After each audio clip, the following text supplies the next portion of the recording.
여러분 상상해보세요. 옆집에 사는 조금 무서운 삼촌이 지하실에 폭탄을 만들 수 있는 정밀 기계를 숨겨뒀다는 소문이 돌아요. 그런데 어느 날 밤, 동네에서 제일 싸움 잘하는 형과 그 뒤를 봐주는 대장 형이 망치를 들고 나타나 그 지하실 문을 부수고 기계를 다 때려 부순 겁니다. 이게 바로 2025년 6월 전 세계를 공포로 몰아넣었던 이란 핵시설 폭격의 실체입니다. 단순한 폭격이 아니었어요.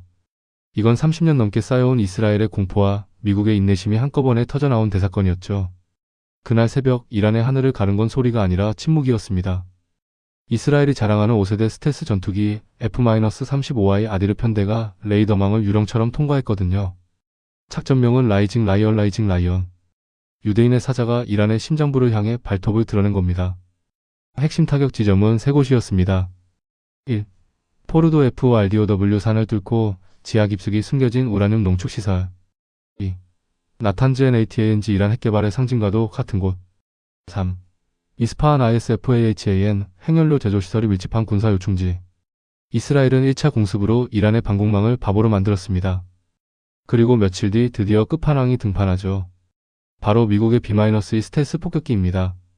이 괴물같은 비행기는 일반 폭탄이 아니라 무려 13톤에 달하는 벙커 버스터즈 BU-57 MOP를 떨어뜨렸습니다. 60m 두께의 콘크리트도 뚫고 들어가는 이 폭탄이 터지는 순간 지하 수십 미터에 있던 이란의 핵 원심 분리기는 고철 덩어리가 되어버렸습니다.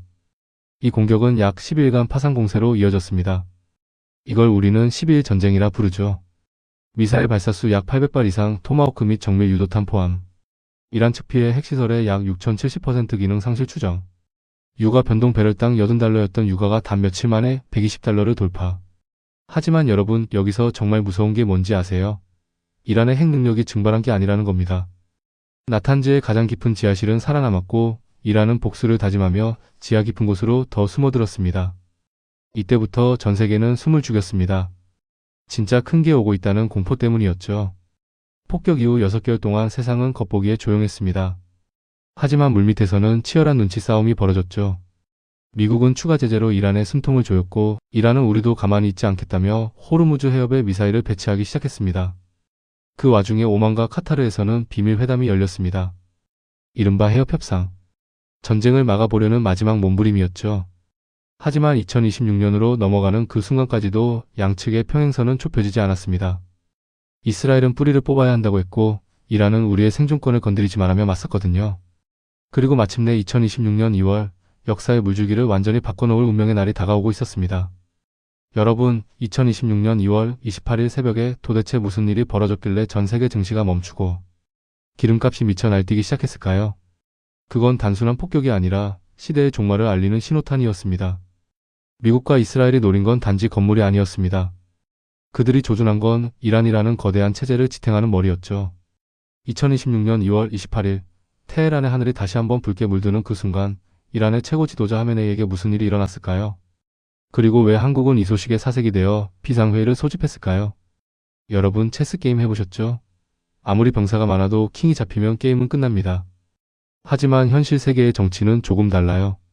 킹이 사라지는 순간 남은 말들이 광기에 사로잡혀 판 자체를 엎어버릴 수도 있거든요. 2026년 2월 28일 새벽 이란 테헤란의 하늘에서 벌어진 일이 딱 그랬습니다. 이건 단순히 한 명의 노인을 제거한 사건이 아니었습니다. 이란이라는 국가를 37년 동안 지탱해 온 뇌를 통째로 드러낸 현대사에서 가장 대담하고도 위험한 도박이었죠.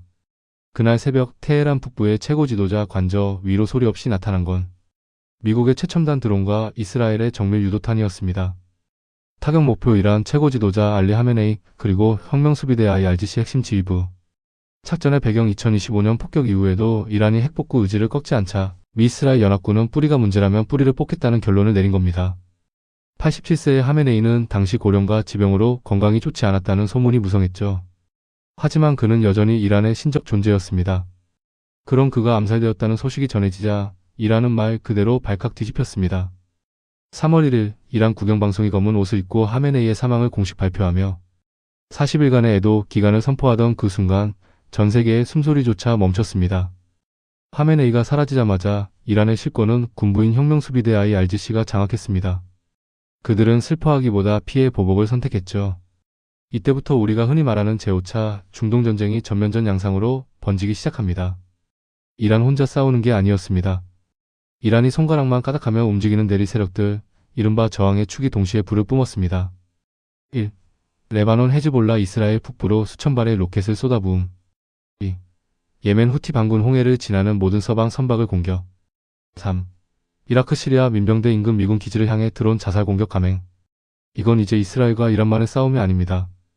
중동 전체가 거대한 용광로처럼 끓어오르기 시작한 겁니다. 여기서 궁금한 점. 미국은 왜 이런 위험한 선택을 했을까요? 당시 백악관의 도널드 트럼프 대통령은 복잡한 걸 싫어했습니다. 지상군을 보내서 수렁에 빠지느니 지도부를 제거해 이란 스스로 무너지게 만들 자러짐 체인지는 계산이었죠. 이스라엘의 네타냐후 총리에겐 이건 40년 넘게 기다려온 수건 사업이었습니다. 이란의 핵 위협을 아예 지구상에서 지워버릴 천재루의 기회라고 본 거죠. 하지만 그들이 간과한 게 있었습니다. 이란 국민들의 분노와 생각보다 훨씬 강력했던 혁명수비대의 생존 본능이었습니다. 이 혼란 속에서 터져나온 데이터들은 공포 그 자체였습니다. 이란 미사일 비축량 약 1,5천이 영발의 탄도미사일이 지하기지에서 발사대기 중 바시즈 민병대 정권 사수를 위해 무장한 인원만 수십만 명. 국제 금값 사상 최고치 경신 안전자산으로의 대이동 시작. 중국과 러시아는 겉으로는 냉정을 되찾으라고 말하지만 뒤로는 이란의 정보와 무기를 흘리며 미국의 힘이 중동에 묶이길 바라고 있었습니다.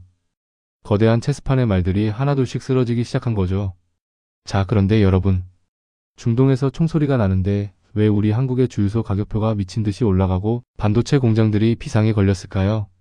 이란이 던진 마지막 카드는 미사일이 아니었습니다. 전 세계 경제의 목줄이라고 불리는 호르무즈 해협을 꽉 쥐어버린 거죠. 우리가 죽으면 너희 경제도 다 같이 죽자는 이란의 벼랑 끝 전술. 과연 한국은 이 거대한 폭풍 속에서 살아남을 수 있을까요? 211치라는 피축류는 정말 안전한 방패가 되어줄까요? 이 전쟁의 끝에서 누가 웃고 누가 울게 될지, 그리고 당신의 자산을 지킬 마지막 티켓은 무엇인지 공개합니다. 여러분 아침에 눈을 떴는데 집 앞 주유소에 휘발유 가격표에 5,000원이라는 숫자가 적혀 있다면 어떨 것 같으세요? 에이 말도 안 돼 싶으시죠? 하지만 2026년 3월 이란 최고 지도자 사망 이후 벌어진 일들은 그 말도 안 되는 상상을 현실로 만들었습니다. 이란이 마지막으로 꺼내든 카드는 미사일보다 훨씬 무서운 경제적 핵폭탄 바로 호르무즈 해협 봉쇄였습니다.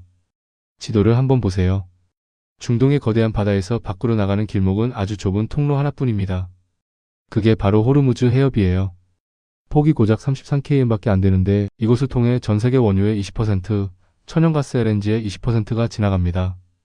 이란 혁명수비대는 이곳에 기뢰를 뿌리고 자살 드론을 배치했습니다. 우리 지도자를 죽였으니 전 세계 경제도 함께 죽자는 겁니다.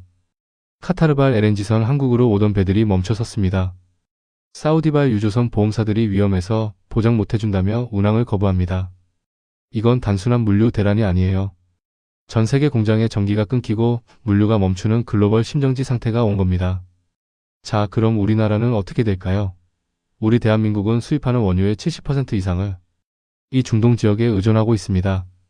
호르무즈가 막히면 우리 경제는 직격탄을 맞을 수밖에 없죠. 당시 정부는 긴급회의를 열고 이렇게 발표했습니다. 우리에게는 아이의 기준을 넘어서는 약 211채의 비축류가 있습니다. 당장 큰 혼란은 없을 것입니다. 하지만 여러분 이건 어디까지나 버티기용입니다. 210일이 지나면요. 기름값이 1만 원이 되고 전력 제한 송전이 시작된다면요. 에너지의 90% 이상을 수입하는 우리나라의 이 전쟁은 남의 나라 이야기가 아니라 내 지갑과 내 일자리가 걸린 생존의 문제인 겁니다. 결국 이 전쟁은 단순한 군사적 승패로 끝나지 않았습니다. 1. 에너지 패권의 이동 중동 의존도를 줄이기 위해 전 세계가 미친 듯이 북미와 호주로 눈을 돌리기 시작했습니다. 2. 새로운 냉전 미국 이스라엘 연합과 이란 러시아 중국의 암묵적 연대가 더욱 견고해졌죠. 3. 지식의 격차 이 복잡한 흐름을 읽고 미리 자산을 옮기거나 대비한 사람들은 살아남았지만 나랑 상관없어라며 잠들었던 사람들은 벼락거지가 되었습니다. 여러분 오늘 이야기를 들으며 어떤 생각이 드셨나요? 세상이 참 무섭게 돌아가는구나 하고 그냥 넘기실 건가요? 지금 이 순간에도 세계 정세는 우리가 잠든 사이 180도 바뀌고 있습니다. 이 채널을 구독하지 않는다는 것은 거대한 폭풍우가 몰려오는데 혼자만 기상특보를 끄고 잠드는 것과 같습니다. 정보가 곧 돈이고 아는 것이 곧 생존인 시대입니다. 구독 버튼을 누르는 것은 단순한 팬심이 아닙니다. 도태되는 99%에서 탈출해 혁변하는 시대의 흐름을 선점하는 상위 1%의 생존권 결제입니다. 저희 인포큐브는 여러분이 이 험난한 시대에서 길을 잃지 않도록 가장 정확하고 날카로운 지식의 나침반이 되어드릴 것입니다. 아는 것이 권력인 시대에 당신은 지배할 것입니까? 아니면 정보가 없어 당할 것입니까? 선택은 여러분의 구독 버튼에 달려 있습니다. 오늘 영상이 흥미로우셨다면 구독과 좋아요 부탁드립니다. 지금까지 인포큐브였습니다. 감사합니다.